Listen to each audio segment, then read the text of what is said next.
আসসালামু আলাইকুম এভরিওয়ান, শুভ সকাল।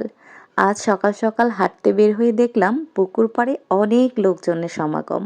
সামনে গিয়ে বুঝতে পারলাম আজ এই পুকুরে মাছ ধরার প্রতিযোগিতা হবে। প্রতি বছরের ন্যায় এবছর এবং প্রতিবারই এখানে এই মাছ ধরার যে প্রতিযোগিতা সেটি আয়োজিত হয়। আর এখানে অনেক জায়গা থেকে দূর দূরান্ত থেকে মাছ শিকারীরা আসেন এখানে মাছ শিকার করতে।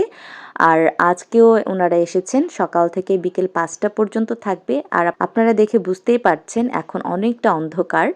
আর আমরা কিন্তু ফজর নামাজের পর যখন একটু হালকা ফর্সা হয় তখন কিন্তু আমরা হাঁটতে বের হই। এই যে আমার সঙ্গে আছে বৌদি, পিসি, কাকিমা, আমরা সবাইকে নিয়ে হাঁটতে বের হয়েছি। তো আমাদের এখানে হিন্দু মুসলিম আমরা পাশাপাশি বসবাস করি এবং মিলেমিশে থাকি। সবাই একসঙ্গে আমরা হাঁটতে বের হই প্রতিদিন। সবাই একজন আরেকজনকে ডেকে নিয়ে আসি বাড়ি থেকে। তো এখানে তো অনেক লোকজনের সমাগম, তাই ভিডিওটি ধারণ করতে পারিনি, তাই আমার ভাইস্তাকে দিয়েছিলাম ভিডিওটি করার জন্য।